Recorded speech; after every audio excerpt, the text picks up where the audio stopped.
തന്നെ ആരും ഗൗനിക്കുന്നില്ല എന്ന് തോന്നി തുടങ്ങിയാൽ അപ്പോൾ തന്നെ എന്തെങ്കിലും മുട്ടാപ്പോക്കുമായി മാധ്യമങ്ങളുടെയും ജനങ്ങളുടെയും ശ്രദ്ധ പിടിച്ചു പറ്റുന്നത് അമേരിക്കൻ പ്രസിഡന്റ് ഡൊണാൾഡ് ട്രംപിന്റെ ഒരു സ്ഥിരം പല്ലവിയാണ്.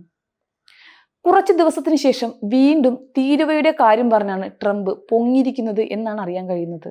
ആഗസ്റ്റ് 1 താരിഫ് സമയപരിധി എല്ലാവർക്കും ബാധകമാകുമെന്നും സമയപരിധി ഇനി ദീർഘിപ്പിക്കില്ല എന്നുമാണ് US പ്രസിഡന്റ് ഡൊണാൾഡ് ട്രംപ് പറയുന്നത്.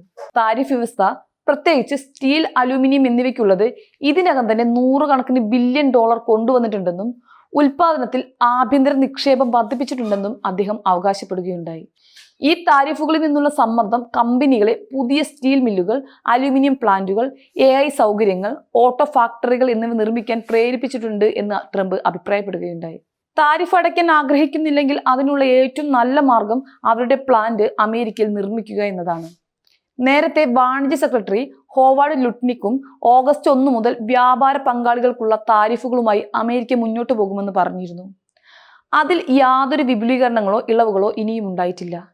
ഇനി വിപുലീകരണങ്ങളുമില്ല, ഇനി ഗ്രേസ് പീരീഡുകളുമില്ല. ഓഗസ്റ്റ് 1 മുതൽ താരിഫുകൾ നിശ്ചയിച്ചു. അവ നിലവിൽ വരും. കസ്റ്റംസ് പണം ശേഖരിക്കാൻ തുടങ്ങുമെന്നും അദ്ദേഹം വ്യക്തമാക്കുകയുണ്ടായി.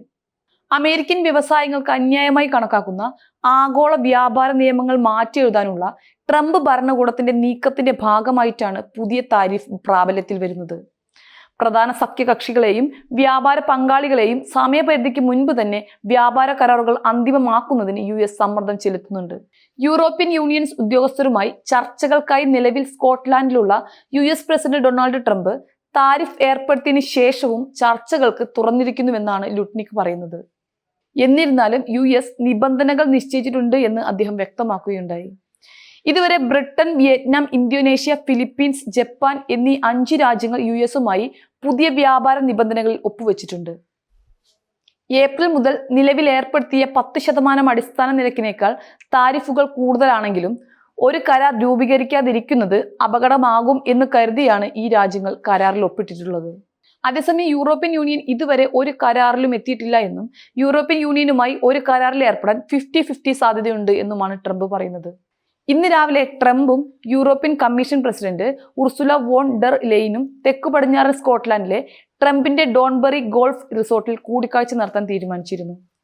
പ്രതിവർഷം ഏകദേശം $1.9 ട്രില്യൺ മൂല്യമുള്ള ഒരു വ്യാപാര ബന്ധം സംരക്ഷിക്കുന്ന ഒരു കരാർ ഉറപ്പാക്കാൻ യൂറോപ്യൻ യൂണിയന്റെ ചർച്ചാ സംഘം തീവ്രമായി പ്രവർത്തിച്ചു വരികയാണ്.